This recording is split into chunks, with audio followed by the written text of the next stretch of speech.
gravando aqui. Eita! Vamos lá? Boa tarde, meus amigos. Obrigado mais uma vez pela presença de vocês na nossa live das terças-feiras, sempre às 13 horas, né? E hoje, para a gente falar de um tema bastante instigador, né? E que muitas vezes as pessoas têm dificuldade de concretizá-los, que é como implantar a gestão colaborativa nas organizações. Antes da gente apresentar a nossa convidada, uma pessoa que eu tenho muito carinho, né? Eu gostaria de lembrar a vocês que, à medida que vocês forem entrando, vocês vão já sinalizando com o nome de vocês, de onde vocês são, né? Façam perguntas, fique à vontade para fazer perguntas, né? E se gostaram, coloca lá o likezinho que gostei, né? Se não gostaram, do mesmo jeito. O feedback é que é importante, né? Para que a gente possa melhorar cada vez mais, né? Mas, como sempre, nós, em função até do tempo, porque o nosso tempo hoje é sagrado nisso aí, então, eu gostaria de colocar para vocês uma pessoa muito estimada e que, como sempre eu faço com todos os outros, eu vou deixar que ela mesma se apresente, principalmente quando eu faço aquela pergunta tradicional. Elisete Pagano, quem é você? Boa tarde, Trigueiro. Muito obrigada pela oportunidade. Boa tarde a todos que estão nos ouvindo. Bom, quem é Elisete, né? Eu vou falar um pouco da minha trajetória profissional. Eu sou engenheira química de formação. Eu sou sua colega, né, Trigueiro? Oi também, né? Isso. Trabalhei 15 anos como engenheira. Mas durante essa minha trajetória na engenharia, eu percebi que eu tinha muito afinidade com o lado humano, né? E também percebi o quanto era importante eu conseguir entender melhor como as pessoas funcionam, e por isso eu também precisei entender melhor como eu funcionava. A partir daí, depois de 15 anos, eu e o Robin, a gente abriu a empresa Inteligentia, e nesse sentido eu migrei para a área humana. Então, há 22 anos a gente tem a empresa e eu trabalho muito com os aspectos humanos, a parte de liderança, a parte do autoconhecimento do líder, né? E também de sistemas, né? Da parte de cultura. A partir disso, Trigueiro, eu comecei a me especializar bem mais na área humana e também no meu autoconhecimento. Então, eu migrei, né? Além das áreas técnicas, eu fui fazer também o curso de psicologia junguiana e de filosofia clínica, aprimorando, além de toda a formação de coaching, esse olhar para o fator humano, né, que eu considero muito importante. Também a Inteligentia tem uma spin-off, que é a Startup, na parte de empreendedorismo, e agora, né, Trigueiro, nós também estamos juntos no novo empreendimento, com mais colegas também, com cada um com suas competências, na PME Academy, né, que logo vai tá sendo lançada e conhecida. O pessoal para conhecer a PME Academy. Isso. Né? Já temos o site no ar, e Perfeito. Em janeiro estaremos realmente funcionando, né? E ajudando no desenvolvimento das pequenas e médias empresas desse Brasil. Isso, e nessa PME Academy eu sou responsável pela área de liderança, né, e autoconhecimento. É verdade. Elisete, vamos ao nosso ponto. Acho que o pessoal agora já lhe conheceu e viu como a gente sair das ciências exatas para a área de comportamento. Né? Eu muito legal. Eu também muito isso, até porque eu fui obrigado a fazer alguns cursos nessa área comportamental, principalmente quando eu comecei a trabalhar com qualidade. Né? Isso. Porque eu conheci um pouco de psico, né, das pessoas para poder saber como sensibilizar melhor. Né? Então, eu vou fazer uma outra pergunta para você, enquanto nossos amigos não colocam as suas perguntas. Antes de eu dar o boa tarde, eu não vou ficar dando boa tarde para todos, como eu sempre faço, não, né? mas aqueles primeiros que chegam, eu sempre estou dando boa tarde. Né? Então, boa tarde a Rob Pagando, Camilo lá de Curitiba, né? Luciano Lima, nosso companheiro da PME também, junto com o Rob, o Irã Parente, lá de Brasília, o Vitor Tavares, do canal Logisticando, lá do Rio de Janeiro, Alberto Barros, consultor aqui em Recife, Carlinhas Oliveira, que está sempre com a gente, tornou-se uma fã nossa, segundo ela mesma diz, eu estou sendo fã dela também, né? Então, isso é muito bom. O Luiz Everaldo, da nossa Universidade de Pernambuco, da FICAP, Inês Macedo, querida do coração, foi do Sesc, Senac, quer dizer, o pessoal está entrando, Oh, que Sejam legal, muito que bem-vindos. legal. Né? Isso aí, Mas, isso aí. Elisete, vamos ao que interessa no nosso papo. Sim. Além desse papo, é o nosso papo gostoso, descontraído, todo mundo pode ficar à vontade para fazer perguntas, né? Como é que você enxerga a gestão colaborativa nas empresas brasileiras? Né?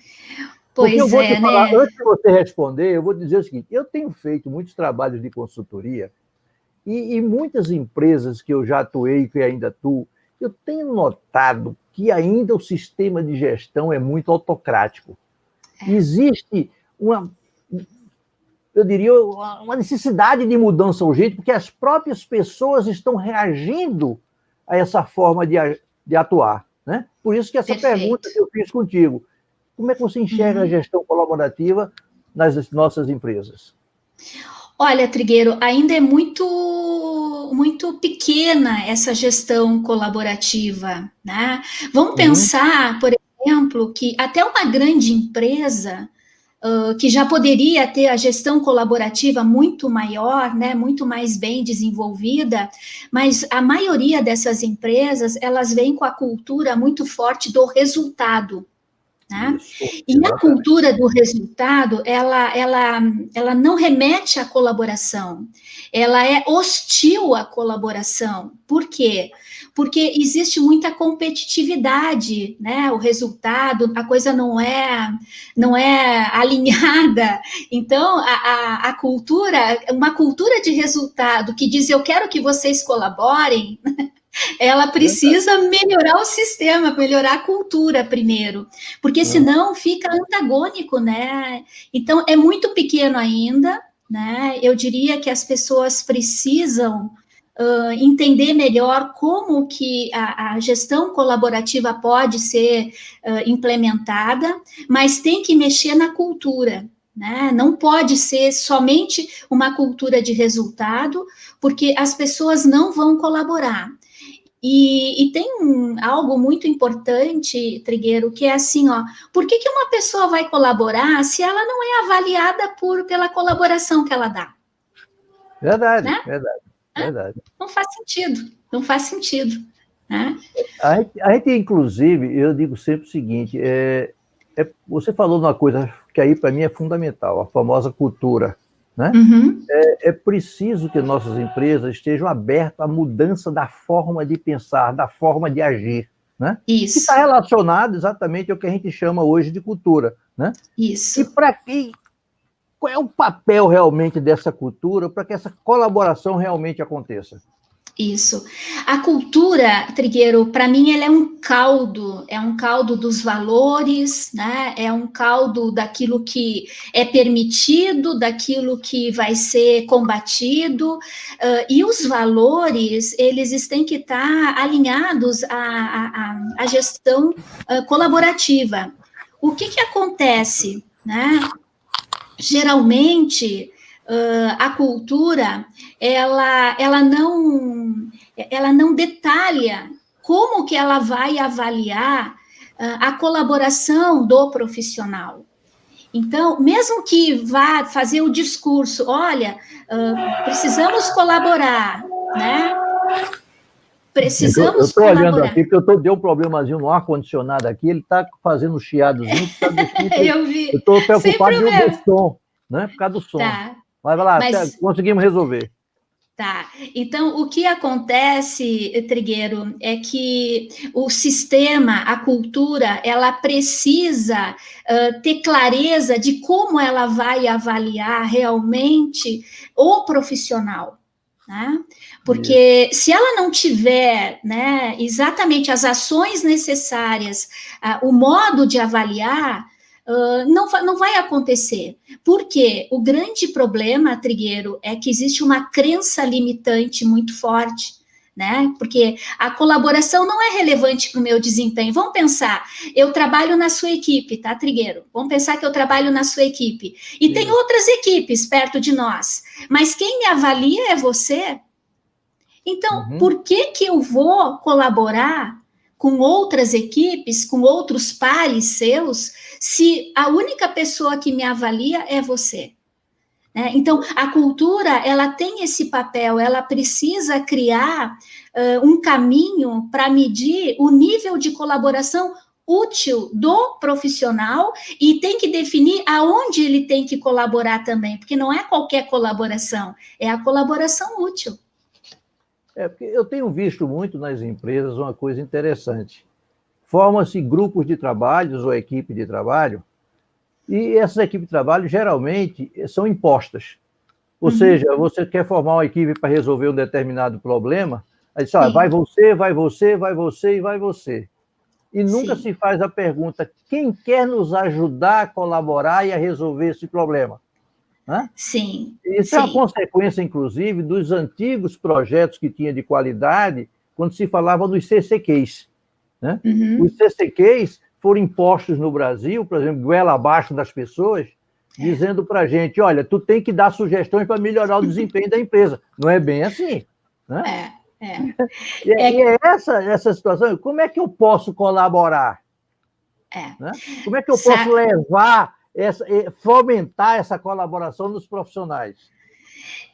Trigueiro, tem uma coisa importante, a cultura precisa mostrar qual é o comportamento desejado do profissional. Vamos pensar assim, como você falou, né? As equipes que precisam se reunir interfuncionais para resolver um determinado problema. A primeira coisa, a pessoa tem que ter uma competência adequada para estar naquele grupo. Né? Então, isso é o primeiro fato. Existe a competência adequada para aquela pessoa ir naquele grupo e colaborar? O segundo, essa pessoa tem o comportamento colaborativo? Porque, vamos lá, se não existir confiança, eu posso ter toda a competência que me cabe e posso ser super competente, mas eu não trabalho em equipe. Não trabalho em equipe. Né? E aí vem a pergunta, e mesmo assim, será que por eu ser uma pessoa muito competente e que dou muito resultado na minha área, eu ainda sou premiada pela organização? Se é uma organização que quer a colaboração e que sabe muito bem que quando eu vou para um grupo multidisciplinar entre áreas, eu não colaboro, quer dizer, não pode ter esse tipo de problema, né, no sistema que mede o valor da colaboração do indivíduo. Verdade, verdade. Inclusive, aqui já estamos cheio de perguntas. Vamos começar... Eu vou aproveitar a partir do tema, a gente vai colocando algumas dessas perguntas. Viu? O Rob já está fazendo questionamentos aqui. Né? Ele diz, Elisete, como o autoconhecimento ou a pouca atenção a ele afeta a nossa ação como gestores e líderes de equipe? Uau, ele nem me falou que ele ia fazer essa pergunta, né? Pois é surpresa, certo? Mas isso é fundamental, isso realmente é fundamental. Por quê? Deixa eu colocar para vocês algo que eu aprendi, mas aprendi porque eu errei muito, né? O que acontece, Aí né, está o grande aprendizado, a gente aprende com os erros, né? Isso, é que, por exemplo, como é que você reage quando as coisas não funcionam como você imaginava, as suas expectativas? Como é que é a sua história de vida? Porque a história de vida, ela está totalmente envolvida nisso, né? Na forma como eu vou colaborar. Tem outro detalhe, né, o Trigueiro, no autoconhecimento, como é que eram as relações de poder na minha história de vida? Como é que era a parceria? Eu não sei se dá para compreender o que eu quero dizer, mas a forma como você aprendeu a se relacionar e a criar vínculos, isso tudo está envolvido. E o autoconhecimento é a única forma que você tem de se desprender dos teus limites passados, porque a gente aprendeu coisas que não são funcionais para nós. Né? Por exemplo, imagina um profissional que ele é autoritário. Né? Como que ele vai conseguir colaboração se ele é autoritário? Aí, vamos lá, na história de vida, o que levou ele a se tornar autoritário? Porque, Trigueiro, todo comportamento tem uma função. Então, essa função de ser autoritário foi lá na história de vida dele. Outra coisa, uma pessoa que é muito arrogante intelectualmente. Também todo comportamento tem uma função. Vamos pensar, se é uma pessoa que foi criada no meio de pessoas que tiveram muita dificuldade com o conhecimento, não tinham formação, então esse indivíduo ele pode ter assumido como valor, o único valor para o sucesso, ou mais determinante para o sucesso, é o conhecimento. Né? Então, ele pode adquirir o conhecimento, mas para se defender da vida que ele tinha e da vida que ele viu as pessoas com quem ele se desenvolveu terem. E aí, ele pode se tornar um arrogante intelectual dentro da organização. Né? Então, o autoconhecimento, ele vai pegar tudo isso, né? Vai pegar... traços, né, e a forma como você lida, né, com outras pessoas, com aquilo que você viveu na sua história. É muito complexo, mas muito lógico. Mesmo com um nível grande de autoconhecimento, é preciso que as pessoas estejam dispostas a mudar a forma de atuação, né? Mudar os paradigmas, porque muita gente hoje, a gente nota que tem o que a gente chama de paralisia de paradigma. Ou seja, eu só faço assim, dessa maneira, e acabou-se. Né? Sim. Isso aí hoje é fundamental. Agora, o autoconhecimento, quando a pessoa realmente se dedica, ela vai cada vez mais se olhar de frente para o espelho e vai ver realmente onde é que tem as fissuras do ego dela. Né? Então, por exemplo, às vezes a gente vê na empresa... O primeiro passo é comprar o espelho. Espero que tenha já algum espelho em casa, né, Trigueiro? Mas assim... eu fico imaginando, eu conheço às vezes pessoas competentes que trabalham em projetos, né? Mas, por exemplo, a mulher competente, a profissional competente, ela teve um pai autoritário e a mãe submissa, e ela ficou autoritária, o oposto da mãe, e é uma pessoa muito competente. Aí ela vai para a empresa.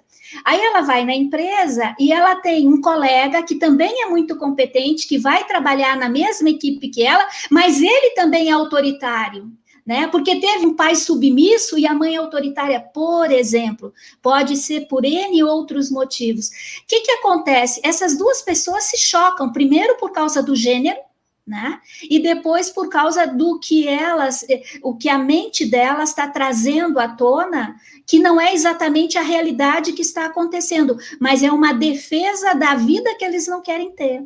Então, o autoconhecimento pega muita coisa. Gente, é muito legal, é assim, é fantástico, dá brilho no olho quando a gente vai por esse caminho. Eu, na realidade, quando eu comecei a trabalhar, eu diria, com a consultoria, um dos cursos que eu fiz, na época chamava-se Análise Transacional. Eu fiz! E que fazia muito as colocações que você agora. Ou seja, eu tenho duas pessoas e cada pessoa reage com 3 condicionantes: pai, adulto e criança. Isso, então, eu criança, eu pai, adulto. O outro reage como criança, ou eu atuo como criança, o outro atua como pai. Só que a gente tem que chamar todos para a realidade adulto-adulto, né? Dentro da organização, principalmente. Explora um pouquinho mais isso para a gente, eu gostei. Legal, mas sabe o que acontece, Trigueiro? É que a emoção é instantânea, Então, vamos lá, quando eu estou na frente de alguém e essa pessoa diz algo que o meu ego não gostou, por exemplo, eu sou uma mulher autoritária e estou na frente de um homem autoritário, né?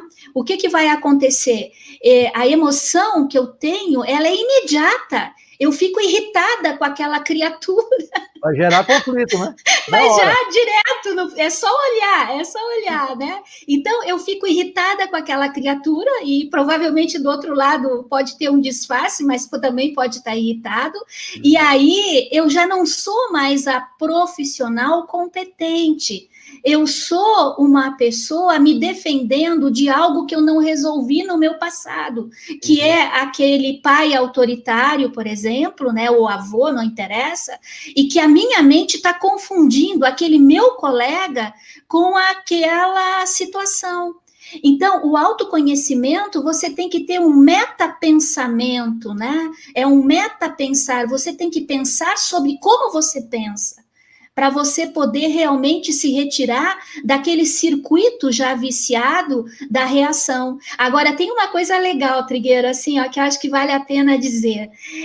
O que eu aprendi que me fez muito bem foi assim, ó, todo desconforto emocional é sinal de que temos algo que não está resolvido em nós.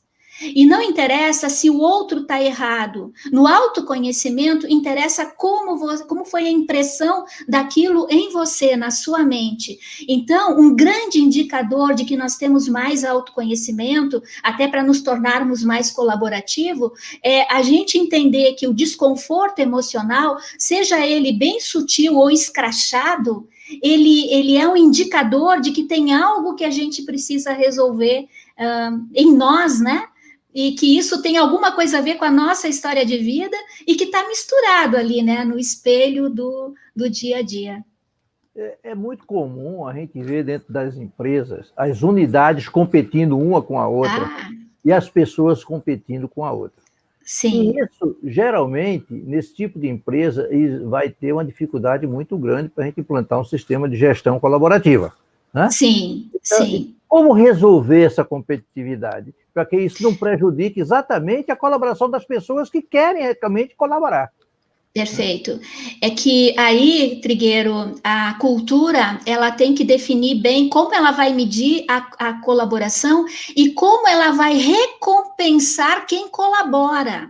Então, vamos lá. Como que ela vai recompensar? Primeiro, não é dando salários diferenciados para quem colabora, é dando reconhecimento em dinheiro para quem colabora, que vai além do salário.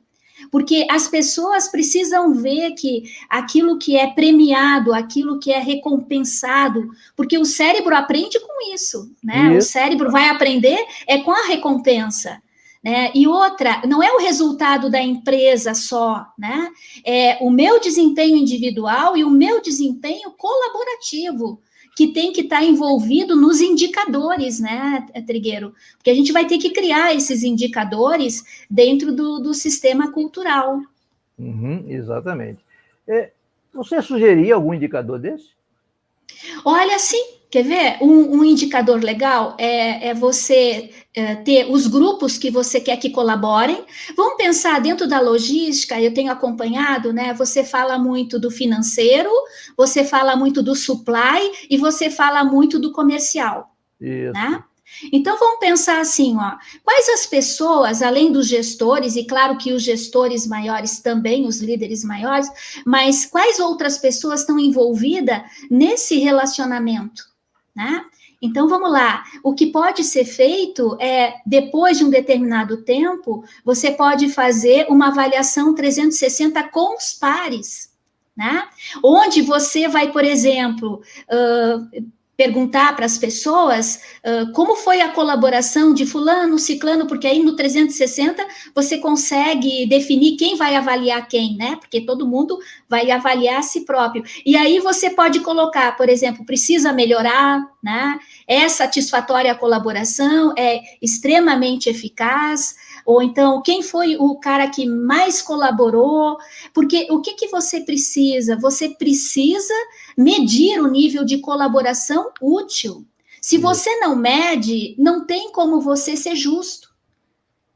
né? Então, o indicador, o próprio sistema, o DHO, o RH, né? Eles precisam construir, mas aí eu diria para você, tem muito problema ainda de compreensão disso no próprio DHO, no próprio RH, né? Porque isso é, como é que eu posso dizer? Isso é um aprendizado, né? Traduza essas suas siglas, que é uma coisa que eu sempre bato. Ah, A gente tá acostumado no nosso linguajar, a gente fala DHO e eu entendo, mas será que todos que desculpa. estão assistindo nos entendem? Desculpa, desenvolvimento humano e organizacional, Isso, DHO, e isso. recursos humanos, né? Se bem que atualmente o DHO ele é superior aos recursos humanos, porque o DHO ele está realmente preocupado que o desenvolvimento humano esteja muito alinhado com o desenvolvimento organizacional, que é o que a gente está falando, né?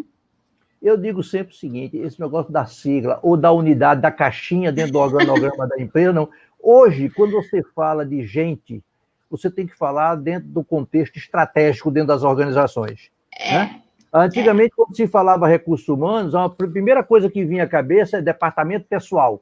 É fazer a folha de pagamento, é dar punição, é só isso. Né? Hoje a coisa vai muito mais além. Hoje você tem realmente desenvolver pessoas. Esse é que é o grande, eu diria, o grande chão das organizações, que elas estão precisando fazer isso urgentemente. Né? E vamos lá, né, Trigueiro? Quanto ego inflado pode ter em determinadas áreas? Isso. Né? Como que isso fica... Né? Vamos pensar como que isso fica, como que uma pessoa vai se tornar colaborativa se ela é autoritária, né? Ela é autoritária, e é eu que decido sozinho e ponto, não quero saber de ninguém mais decidindo, quer dizer, tem que resolver muito ego nesse sentido, para que a gente possa realmente desenvolver o sistema da gestão colaborativa. Com certeza. Aí... Deixa eu ver, que aí o pessoal hoje está perguntando um pouco. Será que a turma está tudo isso? Será que essa turma é colaborativa, hein? Vamos colaborar, gente. Vamos colaborar fazendo perguntas, vamos aproveitar os conhecimentos da Elisete aí com a gente. Mas, Elisete, aí quem faz a pergunta agora sou eu. Né? Como depurar, por exemplo, o perfil colaborativo na hora que a gente está implantando um sistema de gestão colaborativa? Bacana. Eu passei um slide e eu não sei se é possível colocar esse slide na tela agora, porque aí tá fica aí mais fácil. Está aí. Já. Que aí eu... Está conseguindo perceber? Tá. Pronto. Agora sim. Essa pergunta, eu vou responder ela em cima dessa figura, e ao mesmo tempo... Eu também indico um livro que depois a gente pode colocar bem direitinho para vocês, tá? Do Morten, né? É dividido em quadrantes, né? Então, a gente vai ter na horizontal o desempenho individual na área, né? Desde o nível mais baixo ao nível mais alto. Uhum. E na vertical, a contribuição na área, né? Ou entre áreas. Então, o que vai acontecer? Nós vamos ter arquétipos aí de perfis. Então, vamos pensar. Perfil estrela solitária, né? Ele tem um alto desempenho individual na área, mas ele tem um baixo desempenho na colaboração com as outras equipes. Né? Então, esse aqui, ele dá muito resultado, mas ele acaba com as equipes. Exatamente, trabalhando... que ele trabalhe sozinho. Isso, mas vamos lá. A gente está tentando gestão colaborativa, né? Aí, então, vamos primeiro pegar ali, ó, aquele que tem baixo desempenho individual e baixa contribuição entre áreas é chamado no livro do Morten do bicho preguiça, é o arquétipo do bicho preguiça. É aquele cara que não dá resultado, aquele profissional que está ali deitado nas cordas e todo mundo está vendo. O pior é isso, né, Trigueiro? Todo mundo percebe, pelo menos o pessoal que está em volta tem noção. Então, a primeira coisa para a gente depurar e formar uma equipe colaborativa, se realmente a empresa tem desejo disso, ela precisa retirar esses profissionais que têm esse arquétipo, que têm esse comportamento, porque senão ela não faz mudança alguma. né? E a gente sabe que muitas vezes tem alguns itens, eu não posso demitir fulano por causa disso, por causa daquilo, só que assim, tudo isso tem consequência no sistema, né? Então, vamos lá, no momento em que você demite os bichos preguiça, os que não dão resultado, a gente vai subir um pouquinho para o arquétipo borboleta, né? O profissional borboleta é aquele que adora transitar em várias áreas, ele é empático, ele é comunicativo, ele se dá bem com todo mundo, ele pode até ajudar, mas muitas vezes a colaboração dele não é nem necessária, porque ele não tem totalmente a competência ali, mas ele tem um determinado resultado ali, mas o desempenho dele na área dele não é bom, né? Porque ele desvia o foco. Então, quando você... muita coisa ao mesmo tempo, termina não fazendo nenhuma boa. Exatamente. E quando o arquétipo borboleta, quando vê que o sem resultado foi retirado, ele começa a prestar atenção, né? Até porque a organização tem que sinalizar que ela está querendo pessoas profissionais que realmente sejam colaborativos. Aí vamos lá para o oposto, né, do borboleta, que é, sem dúvida alguma, o estrela solitária, né? Esse é aquilo que a gente falou, um excelente desempenho, mas ao mesmo tempo ele destrói a equipe, ele quer ganhar a medalha sozinho. O que a organização tem que fazer enquanto ela não consegue depurar totalmente o perfil, né? Ela não pode recompensar, além do salário, e nem promover um profissional nesse arquétipo, né? Senão ela também vai contra. Por quê? Porque a ideia é levar para aquele perfil colaborativo que o Morten chama de gestor T, né? Que é o gestor na horizontal e na própria área dele, né? Nas entre-áreas e na área dele, né? Na especialidade dele. Porque ali sim, ali você vai conseguir melhorar o resultado, você vai mostrar o comportamento que a organização está valorizando. Né? Sem isso, a organização não consegue mostrar para o indivíduo, né? Mas isso tem que ser feito com ações bem implementadas, né? É uma coisa bem importante de ser levada a sério, porque é um sistema, e eu gosto de dizer, o sistema é maior que o indivíduo. Uhum. Então, se o sistema educa, o indivíduo se submete. Agora, se o sistema não quer essa reeducação, o indivíduo também. Diga-me como vai me medir, que eu vou te dizer como que eu vou me comportar, né? É verdade. O velho chavão, né, Trigueiro? Então, isso é muito importante. Fala.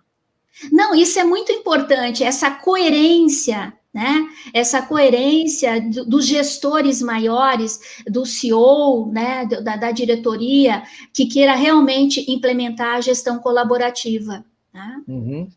Eu queria aproveitar, Zé, para dar as boas-vindas a algumas pessoas que estão chegando agora. Né? Sim. Agora que eu falo, mas há algum tempo. José Carlos Mendonça, lá de São Paulo, Kleber Nóbrega, nosso amigo. Né, Oi, Kleber! A Edja Conceição, né? A Carmencita Trigueiro, minha esposa, que também está nos assistindo hoje. Né? Que legal! A Vera Viana. Certo?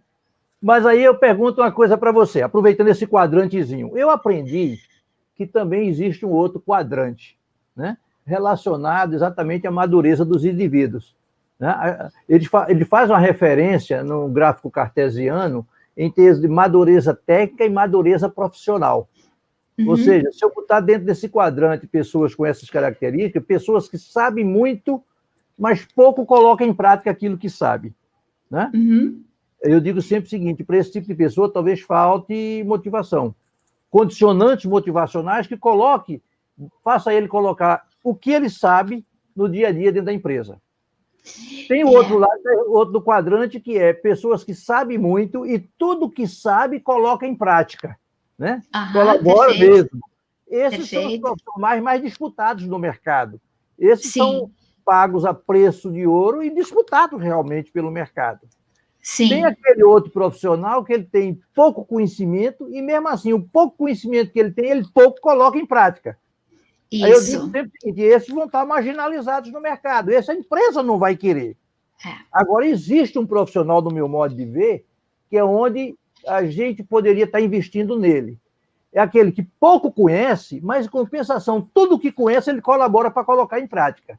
Se eu desenvolvo ele no aspecto do treinamento, né, ele praticamente passa para aquele quadrante muito sei e muito coloca em prática. E esse vai ser o papel principal da PME Academy. Né? Perfeito. Desenvolver esses indivíduos, instrumentalizá-los eles para que ele realmente colabore com as organizações, colocando o que sabe na prática. Me comenta sobre isso, por favor. Uma das coisas que a gente sabe, né, Trigueiro, é que tem muitas pessoas que têm até dificuldade para pagar seu próprio desenvolvimento, sua própria formação. Verdade. E, ao mesmo tempo, as pequenas e médias empresas, né, dependendo de como está o cenário para elas também têm pouco orçamento para poder desenvolver seus colaboradores. Então, o que acontece? As pessoas que realmente querem aprender, e aí vem a cultura do aprendizado, né? Que é uma cultura do aprendizado híbrida com uma cultura de resultado, porque a gente precisa das duas coisas, né? A gente tem que ter a calibração entre essas duas culturas, né? Aí, o profissional que tiver... ele tem acesso ao conhecimento, se ele tem vontade de aprender, e vou dizer uma coisa, daqui para frente, cada vez mais, quem vence não é quem tem o dinheiro, isso pegando também as organizações, não é quem tem a maior tecnologia, também pegando a organização, é quem aprende, né? Porque... E coloca em prática aquilo que aprende. Exatamente, porque a mudança é muito rápida. A mudança atual, ela é muito... Não tem mais como você ficar sentado esperando que a mudança venha. A mudança já chegou, já passou, e você tem que correr atrás. Então, a capacidade, a abertura do profissional para o aprendizado faz toda a diferença, né, Trigueiro? Toda a diferença. Porque... Isso vem da singularidade do indivíduo, né, do valor que ele tem, daquilo que ele quer oferecer para o coletivo, porque como é que você aprende a ser quem você pode ser? Trabalhando com as pessoas, né, produzindo algo, né, seja ele de uma maneira formal ou não formal, mas você tem que produzir algo a favor do coletivo. Né? E o Kleber gosta muito disso, no sentido do servir, né? É bem essa coisa, o espírito do serviço, no sentido de você ter brilho no olho, né? Onde, só para você ter uma ideia, Trigueiro, quando eu saí da engenharia e eu fui para a área humana, acabou a divisão entre o que é trabalho e o que é meu lazer, é a mesma coisa, né? Porque eu estou aqui me divertindo com você, eu adoro falar sobre esse lado, né, humano. Mas por quê? Porque quando eu estava na engenharia, eu percebi que o meu brilho no olho não estava ok, né? É a melhor coisa. Houve um declínio, houve um declínio. Fazer o que gosta, né? A gente fazer o que gosta é a melhor coisa do mundo. E gostar do que faz, né? Mas é um trocadilho, mas tem que ter um bom alinhamento aí, né? A Vera Viana está colocando aqui, embora você em parte já tenha respondido, como desenvolver seres humanos? Bacana, Vera, bacana. Vera, eu vou colocar de maneira bem sistêmica para você poder entender além do que eu falei, tá? Assim, ó, o humano, ele tem o pensamento. Então, é uma pessoa que pensa, mas ele tem o sentimento. A maioria, o grande problema da maioria dos humanos está nesse problema aqui, ó. Ou é muito pensamento, muito objetivo, muito frio e calculista, ou é muito sentimento, né? E aí perde um pouco o nível de realidade, a objetividade. A inteligência humana, o desenvolvimento do humano é a calibração do pensamento e do sentimento. Esses dois alinhados potencializam a inteligência do humano e traz o potencial humano com aquele brilho no olho, né? Porque o que tem por trás de alguém que é só pensamento? O medo do sentimento, né? E o que traz, né, alguém que é só sentimento, a maneira como entende o que é ter valor. Por exemplo, eu posso me tornar uma pessoa só sentimento porque eu percebi que as pessoas gostam mais de quem tem sentimento. Né? Eu sou a boazinha, vamos pensar, eu sou a boazinha, ou é a forma que eu tenho de buscar afeto, né? Em resumo, Vera, é complexa, a resposta para você tem vários caminhos, mas eu acredito que se você entender que a gente tem que alinhar, que potencializa a inteligência, sentimento e pensamento tem que estar no mesmo nível, aí nós somos seres humanos mais plenos. Com certeza. A Mila Miguel também faz uma afirmativa, diz: educação é o nosso maior triunfo. Perfeito, É por isso que a gente tem que lutar o tempo todo para melhorar o nível de educação desse país, né? Perfeito. Mas, sabe, Trigueira, eu queria colocar uma educação que trabalhe com a inteligência emocional como também algo importante, porque a nossa educação ainda é muito cartesiana, ela ainda é muito mecânica. Olha, eu digo para você com muita tranquilidade, eu vim da engenharia, eu só não sucumbi na engenharia porque eu tinha algo meu dentro, né, que era o lado humano, mas quando a educação é muito mecânica, quando a educação é muito máquina, o humano se torna uma máquina, né? Verdade. Então, a educação, ela tem que trabalhar o fator humano, ela tem que trabalhar esse lado do autoconhecimento, porque todo comportamento tem uma função, como eu falei para vocês antes, né, Trigueiro? E essa função é que tem que ser estudada por nós, né? Verdade. Por que eu sou muito sentimento? Provavelmente eu vi alguém que era muito pensamento e todo mundo dizia que aquela pessoa não era legal, né? E aí? Como é que fica? Né? Verdade. Então, a gente tem que ter também a inteligência emocional muito bem desenvolvida nas organizações. Na gestão colaborativa, a inteligência emocional é fundamental. Fundamental. Uma coisa que às vezes eu fico questionando, né, é o chamado plano de desenvolvimento individual, né? Sim.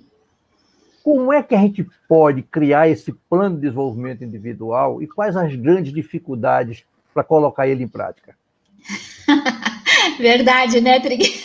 Assim, vamos pensar, o PDI, Plano de Desenvolvimento Individual, é quando você olha para o indivíduo, quando o sistema, quando a cultura olha para o indivíduo, né, e diz, olha, você está bem aqui, mas você precisa melhorar aqui, você precisa... Então, é um foco específico no desenvolvimento daquele indivíduo. Quais são os grandes problemas? Primeiro, quando você implementa isso, estou pegando agora um caso inicial, tá? Para a gente entender. Quando você implementa, tem alguns indivíduos que acham que isso é bobagem. É bobagem. Eles já sabem. E aí você ainda pede para eles desenvolverem o plano de desenvolvimento individual dos seus colaboradores. Pior ainda, eu vou perder mais tempo ainda? Né? Isso não vai dar lugar nenhum. Então, a primeira coisa é mostrar o valor e o quanto o desenvolvimento, o plano de desenvolvimento, faz parte da avaliação de desempenho daquele colaborador. Então, se eu tenho colaboradores comigo, tem que ter um item onde eu estou cumprindo fazer o plano de desenvolvimento individual dos meus colaboradores e também estou cumprindo o meu na avaliação, porque tudo tem que estar encaixado, são peças do quebra-cabeça, né? Senão isso fica totalmente desvalorizado. Né? E outra, vamos pensar, plano de desenvolvimento individual, aí você percebe que um gestor muito importante, ele não tem o comportamento colaborativo. Você tem que trabalhar isso, o sistema vai ter que ensinar, ele vai ter que fazer um coaching dentro da empresa ou fora da empresa, mas ele tem um prazo, né, que vai ser estipulado para ele mostrar uma mudança. Porque se ele não mostra a mudança, ele tem que ser penalizado de algum modo, né? Ele não pode receber bônus, se receber bônus é um percentual devido à matemática que vai ser feita no processo de avaliação dele, né? Mas ele não pode, e o sistema tem que mostrar, essa pessoa não ganhou isso por causa disso. E não é expor a pessoa, é educar, né? Educar para a cultura que está sendo desenhada. É por isso que eu digo sempre o seguinte: será que os nossos gestores eles estão preparados para receber a avaliação dos seus funcionários, na famosa avaliação 360 graus? Né? Esse é um dos grandes problemas que a gente encontra por aí. Eu posso avaliar meus funcionários, mas eles não podem me avaliar. Né? Mas a avaliação 360, Trigueiro, ela é anônima. Né? Então, você vai receber... Vamos pensar, no 360... Mas só saber que é eles que vão avaliar, ele treme na base. Mas aí são consequências. Vamos lá, consequências. É causa e efeito. Esse é o planeta. Causa e efeito, né? Ação e reação. Mas o importante é que o objetivo não seja punir, e sim educar. O Kleber, inclusive, faz um questionamento aqui, bom para reflexão. Ele pergunta: as principais dificuldades para a adoção da gestão colaborativa estão nas pessoas ou nas organizações? Eu tenho a resposta, agora eu quero ouvir a sua. Certo. É que, primeiro, o Kleber, o que eu gosto de dizer é que o sistema é maior que a pessoa. Então, o sistema deixa furo. E o sistema é feito por pessoas, né? É alimentado pelas pessoas. Então, ali, o que a gente precisa é um jogo de interesses. Não vamos ser inocentes, existe um jogo de interesses. Por exemplo, você pode estar fazendo uma mudança cultural, mas se mudar o CEO, se mudar o gestor maior, que é o que está financiando aquela mudança, pode mudar tudo, pode mudar tudo. Aquilo que você está conseguindo fazer há 2, 3, 4, 5 anos, pode ser derrubado em menos de um ano, se isso não tiver um alinhamento mesmo dos valores, né? Então, tem um exemplo disso na empresa pública, né? Pois é. Direto. Então, o importante é que a organização, ela tenha realmente um líder para colocar a gestão colaborativa, porque é ele que vai bancar, é ele que vai dar o tom, né? Senão, não tem como. E a partir daí, ele tem que mostrar qual o comportamento esperado dos seus líderes maiores e para as equipes desses líderes, né? Então, eu diria, uma coisa está envolvida na outra, né, o Kleber? Mas é uma excelente pergunta. Bom, acho que está respondido, né, Kleber? A Naede Conceição também faz um questionamento aqui. Sim. Ela pergunta: como se manter ou ter motivação nas organizações? Eu diria que a organização não motiva ninguém. Ela tem que cuidar para não ter elementos desmotivadores, né? Porque ela precisa trabalhar para não ter coisas que bloqueiem a motivação, mas a motivação é do indivíduo. Uma pessoa... A organização cria as condições para, Isso, né? Mas quem se motiva é o indivíduo. Tanto é que tem pessoas que podem estar no paraíso e não vão estar motivadas. Né? Eu não sei se você conhece, fala-se muito, outro dia até eu fiz um desenhozinho aqui da pirâmide invertida. Sim. Qual é o principal papel do gestor? Eu não sei se o Eric, que está tem ela para colocar aí. Eu digo sempre que o papel principal é esse formato. O papel do gestor é dar condições para que seus diretores tenham condições, os diretores o papel dele é dar suporte para os gerentes para os coordenadores, até chegar na linha de frente, que é quem trata diretamente com o cliente, a famosa pirâmide invertida, né? Então, nós fizemos esse desenhozinho assim, sendo que a figura principal que está na ponta é o cliente, né? É como você estava dizendo, a empresa, que é representada pelo CEO, é quem dá todas as condições, tem que acabar aquela história dele estar no cume, essa pirâmide fosse invertida. Né? Perfeito. E tem uma coisa, né? Como é que o sistema recompensa essas pessoas? Isso. Esse Porque o cérebro, ele é movido à recompensa, né, gente? Isso a neurociência já definiu muito bem. Então, como é que é a recompensa? Eu não colaboro e mesmo assim eu sou recompensado? Eu não colaboro e mesmo assim eu ganho bônus? Quer dizer, tem algo fora do prumo, né? Então, o sistema tem que ter uma lógica e não pode ser falacioso nesse sentido.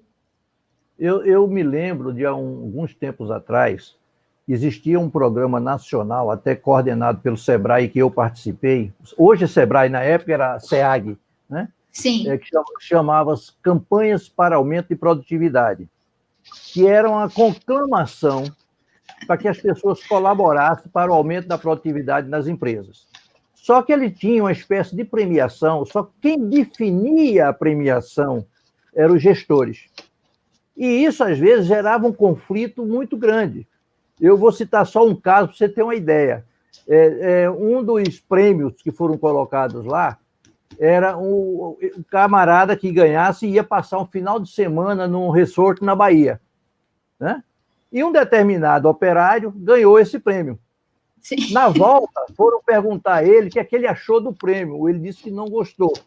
A resposta dele foi: eu preferia ficar tomando minha cachaçinha com tripa lá no bar de fulano. Né? Porque é aquela história, ele ficou deslocado no ambiente que não era o ambiente dele. Então, esse cuidado do reconhecimento é fundamental, né? Sim, sim.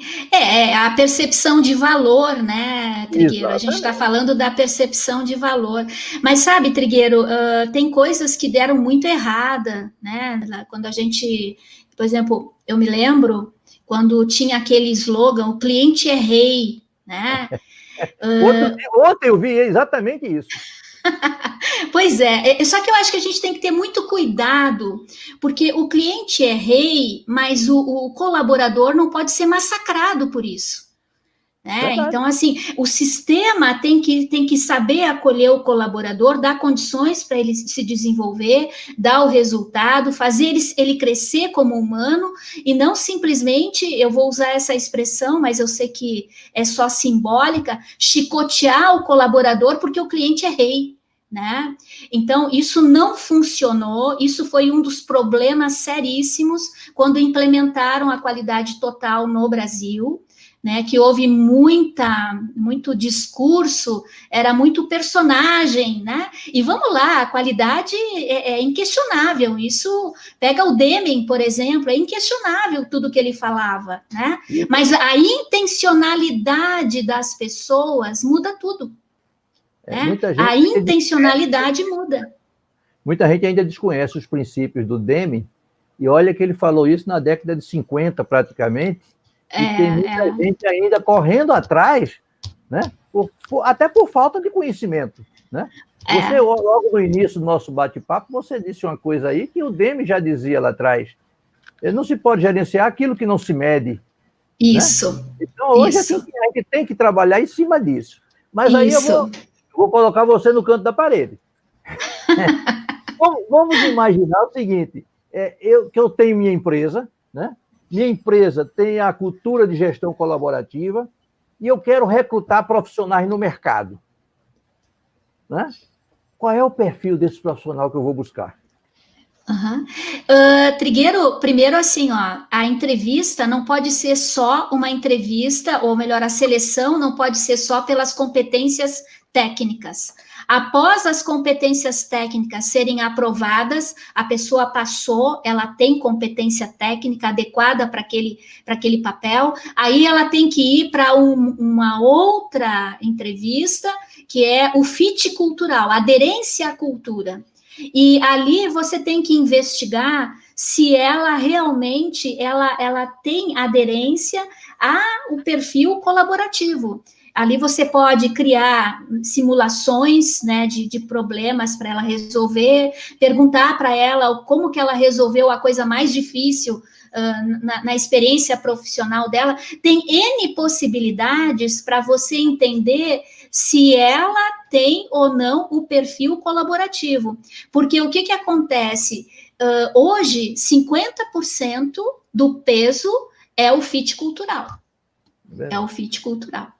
Agora, você veja em que estágio estão nossas organizações. Isso, no meu modo de ver, eu não posso generalizar, mas falando daquelas que eu tenho conhecimento, que já fiz abordagem para trabalho de consultoria ou que vieram me consultar para efeito de consultoria. Né? Sim. Geralmente, já tive casos que a empresa chegou para mim e disse, Trigueiro, eu gostaria que você me ajudasse a entrevistar um CEO para a minha empresa. Né? Agora, eu perguntei, disse, qual é o perfil do profissional que você está procurando? E a resposta que eu obtive foi, eu quero que me dê resultados. Ou seja, o foco da empresa estava só no resultado. Sim. Não queria saber se ele trabalhava de forma colaborativa ou de forma autocrática, ele não queria saber. Né? Ele quer uma estrela. Ele quer uma estrela. Você disse tudo. Naquele seu quadrantezinho, o cara é estrela. Né? Ele quer estrela. Mas aí é que está. Até que ponto nossas empresas brasileiras têm condições de implantar exatamente essa gestão colaborativa? Aí vai depender da maturidade. A partir da maturidade da cultura dessa empresa, sabe? Eu gosto de usar essa classificação. Tem cultura infantil, cultura adolescente, cultura adulta e cultura sábia, né? Eu gosto dessa classificação. Vamos pensar, mesmo que você vá para uma gestão colaborativa dentro da cultura, vai passar por todas essas fases. Ninguém vai começar um novo sistema já na sabedoria, né? Não, vai passar lá pela adolescência, né? Pela infância, adolescência. Então, depende muito, sabe, Trigueiro? Mas sabe o que mais importa, Trigueiro? É se realmente o CEO, aquela pessoa que sustenta a mudança, né, do cultural, se ela realmente está alinhada, se ela realmente acredita naquilo ali. Porque se for só um discurso, logo se percebe. Né? Não é possível implementar com discurso, não é possível. Nós temos algumas, não é nem questionamentos, são afirmativas aqui, aproveitando o bate-papo, aquilo que você trouxe para a gente de conhecimento. O Fred Trigueiro, Fred Trigueiro é meu irmão, né? Foi muito tempo diretor da Claro. Ele foi diretor da Claro muito tempo, hoje está aposentado também, mas não parou, não. Né? Ele disse aqui, ao ser contratado pela BCP, atual Claro, o presidente me informou, quero diferencial, e que o fez me contratar foi o EQ. Fred, traduz, eu sempre brigo por essas siglas, traduz o seu entendimento de EQ, porque para mim pode ser uma coisa, para a Lisete pode ser outra. É consciente emocional? É consciente emocional que ele está falando? O que é que ele quis dizer com EQ? Né? Já a Carlinha de Almeida, ela diz, sou administradora de formação e me interesso muito pelo assunto gestão de pessoas e liderança. Eu diria que todo gestor tem que conhecer um pouco disso. Né? Você vê que a Elisete mesmo saiu da área de exatas para a área do comportamento. E sabe, Carlinha, o importante é que para a gente conseguir realmente fazer isso, a gente tem que desenvolver autoconhecimento. Não tem jeito. É como se você fizesse o discurso e não fizesse a prática. Né? O Fred está dizendo aqui que o EQ chama-se consciente emocional. Isso. Tem a ver com a inteligência emocional, né? Tá perfeito. Isso, exatamente. Você dramatiza as coisas, né? Como é? Cortou aqui. Você não pode dramatizar as coisas, né? Lógico, tem que desdramatizar, mas tem que ter uma sustentabilidade na tua maturidade emocional, na tua inteligência emocional. Agora o Kleber está dando uma gozação. Ele está dizendo que é engenheiro químico. Nós dois somos engenheiros químicos. Ai, Kleber, esse é o Kleber, não tem jeito. É uma figura. Aliás, falar nisso, eu vou fazer propaganda dele. Hoje nós temos leitura conectiva às 8 horas da noite, hein, gente? Vá lá com o Kleber, é um excelente projeto e que vale a pena vocês conferirem. Quem não conhece, vai lá no Leituras Conectivas, né? Perfeito. A Carlinha também está com a colocação aqui. Quando fiz a transição de carreira para a logística operacional, liderei uma equipe da linha de frente em uma realidade muito machista. O que a senhora acha do fit cultural? A aderência cultural, né? Mas ela fez a transição, né? Isso. O fit cultural, ele é o fundamental, né, Carlinha? Porque se você não tem aderência à cultura, vai ter embate, né, dentro do sistema. E quando se é contratado, vamos pensar, a realidade era muito machista. Então, você enfrentou uma realidade ali, né, de que a mulher, ela é menos inteligente, ou mesmo que ela seja inteligente, ela é menos valorizada no sistema. Quer dizer, você teve que ter uma suportabilidade, né, para poder lidar com essa situação. E é óbvio, né, que se fizessem a entrevista do fit cultural, você deveria estar sabendo dessa situação interna, porque o fit cultural é fundamental, né? Como eu falei um pouquinho antes, tem que ter aderência. Então, se eu vou ser contratada e vão me dizer, olha, Elisete, você vai entrar nessa empresa, mas ela é extremamente machista, é importante dizer isso para mim também, como entrevista de fit cultural, né? Eu não sei se eu respondi bem como ela queria, mas o fit cultural é fundamental. Uhum. Bom, o que é bom dura pouco, infelizmente, né? Já vamos com mais de 1 hora, já estamos passando de 1 hora. Você vê como Mas antes das considerações finais da Lisete, das nossas considerações, eu gostaria de deixar alguns avisos para o pessoal. Daqui para frente, nós vamos ter, no mês de dezembro, só 2 lives nas terças-feiras, porque nós vamos também entrar em recesso. Aliás, passamos recesso o ano todo, só que agora é o recesso oficial. Nós vamos ter a próxima live, dia 8, com o Luiz Otávio, certo? Bacana. Luiz Otávio, para quem não conhece, conhecido como Lon, né? E que vai conversar com a gente, uma pessoa de uma competência fantástica, fazendo parte também da PME Academy, né? Nosso colega, e vai falar sobre gestão do varejo pós-Covid, né? Essa mudança de realidade, né? E a última live do ano, espero que realmente atenda a todos, nós conseguimos, depois de muita tentativa, uma pessoa que eu considero mundialmente o top na área do chamada cidades inteligentes. É um brasileiro que hoje mora na Itália, o Renato de Castro, e que é o cara que tem uma agenda super lotada, mas ele se dispôs a conversar com a gente e trazer essa mensagem de cidades inteligentes no dia 15 de dezembro. É quando a gente vai encerrar as lives do ano e só reiniciaremos em 2021 de uma nova forma, se Deus quiser, já abraçando todo mundo pessoalmente. Espero que sim. Perfeito. Elisete, passo para você as suas considerações finais, mas antes de mais nada, fazer o que eu faço com todos os outros. Aquele meu abraço virtual, receba com carinho o nosso abraço, né? E que a gente continue juntos, disseminando conhecimentos para esse Brasil se desenvolver cada vez mais. Perfeito.